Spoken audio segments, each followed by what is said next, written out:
नमस्ते, मैं डॉक्टर भरत धनजानी। मैं रूमटा हॉस्पिटल में ऑर्थोपेडिक स्पेशलिस्ट हूँ। मेरी स्पेशलिटी ट्रॉमा, आर्थोस्कोपी और जॉइंट रिप्लेसमेंट है।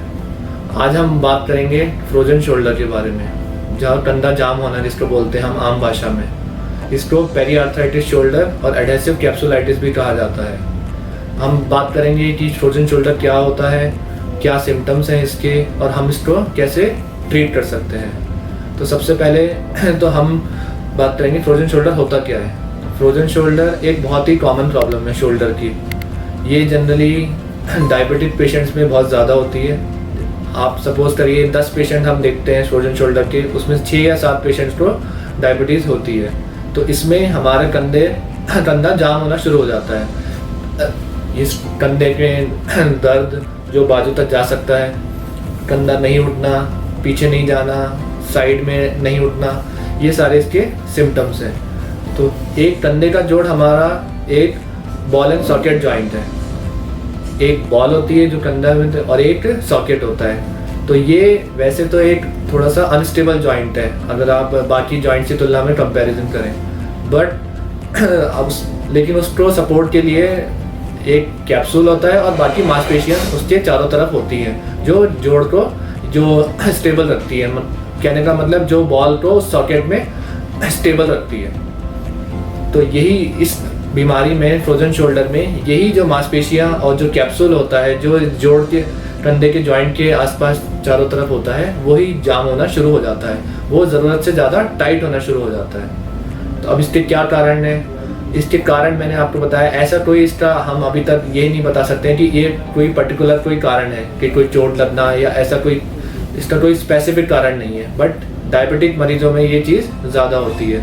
इसमें क्या सिम्टम्स होते हैं मैंने आपको बताया कि दर्द होना कंधे में का दर्द, बाजू तक जाना। मेनली इसमें मूवमेंट रिस्ट्रिक्ट जो होते हैं वो साइड वाला जो मूवमेंट, हम जो हाथ उठाने वाला और पीछे हाथ जाना, कंघी करने में शर्ट के बटन नहीं लगते इजीली। तो ये सारे इसके सिम्टम्स हैं। अब इसकी 3 फेजेज होती हैं। फर्स्ट फेज होती है फ्रीजिंग फेज, मतलब जाम होने की प्रक्रिया जब शुरू हो जाती है। तो ये जनरली 0 से 2 महीने तक चलती है ये प्रक्रिया। दूसरी फेज होती है इसकी फ्रोजन फेज। उस टाइम कंधा बिल्कुल स्टिफ हो जाता है, बिल्कुल मूवमेंट बहुत ही ज़्यादा रिस्ट्रिक्शन होता है। तो ये स्टेज रहती है 2 से 4 महीने तक। और लास्ट स्टेज होती है इसकी थॉइंग स्टेज।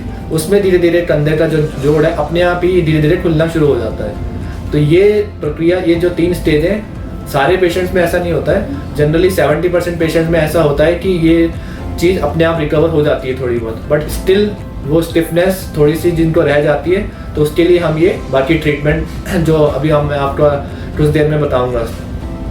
सबसे पहले तो हम इसके लिए फिजियोथेरेपी के लिए उनको मोटिवेट करते हैं पेशेंट को। जैसे शोल्डर की जो रेंज ऑफ मोशन एक्सरसाइज होती हैं, जो पेंडुलम एक्सरसाइज होती हैं, जो दीवार के सारे वॉल क्रीपिंग एक्सरसाइज होती है। तो एक्सरसाइज इस चीज़ का first line of treatment exercise है। हम गर्म पानी से, अल्ट्रासोनिक थेरेपी से उसको मशीन से सिकाई करने के लिए बोलते हैं पेशेंट को। तो ये फर्स्ट लाइन ऑफ ट्रीटमेंट है। कुछ मरीजों में ऐसा देखा गया है कि इस एक्सरसाइज रेजिम के बाद भी रिलीफ नहीं आता है। तो हम इसके लिए उसके बाद एक इंजेक्शन, जो स्टेरॉइड का इंजेक्शन है, वो इंट्राआर्टिकुलर इंजेक्शन वो लगाते हैं, वो शोल्डर जॉइंट में ही लगाते हैं। तो वो स्टेरॉइड का इंजेक्शन सूजन को कम कर देता है, सूजन और दर्द में आराम हो जाता है, तो कंधे की चाल बेटर होती है।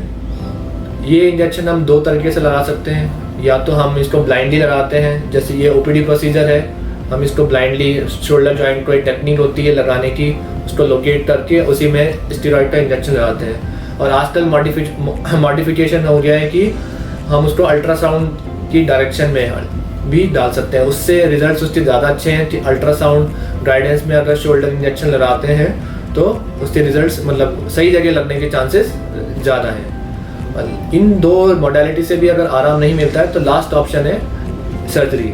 हम दूरबीन से, आर्थ्रोस्कोपी से जो मांस हड्डी पे चिपक गया है, जो बहुत ज़्यादा टाइट हो गया है, उसको हम शोल्डर रिलीज कर देते हैं और एनेस्थीसिया के अंडर में शोल्डर को मोबिलाइज करते हैं। मतलब कहने का मतलब है शोल्डर की चाल शोल्डर चलाते हैं। तो यही चीज़ 3 लाइन ऑफ ट्रीटमेंट है। लेकिन सबसे इम्पॉर्टेंट ये बात है कि एक्सरसाइज जो मैंने आपको फर्स्ट लाइन ऑफ ट्रीटमेंट बताई, बाकी दोनों मॉडलिटी के बाद भी एक्सरसाइज करना बहुत ज़रूरी है। मतलब इंजेक्शन लगाने के बाद भी और दूरबीन से जब हम कंधे का जोड़ खोल देते हैं उसके बाद भी एक्सरसाइज करना ज़रूरी है, नहीं तो ये बीमारी, ये जो कंधा जाम होने की प्रॉब्लम है, ये दोबारा से हो सकती है। तो हम अपने सेटअप में रोंगटा हॉस्पिटल में रूटीनली ये ओपीडी प्रोसीजर इंजेक्शन लगाने वाला भी परफॉर्म करते हैं, और हम ये दूरबीन से जो ऑपरेशन कंधे खोलने वाला है, वो छोटा सा ऑपरेशन होता है, वो भी हम रूटीनली परफॉर्म करते हैं। तो हम उसको हमें छोटे से चीरे लगते हैं, बहुत ज़्यादा, ये की होल सर्जरी है, इसमें बहुत ज़्यादा चीर फाड़ करने की ज़रूरत नहीं पड़ती है।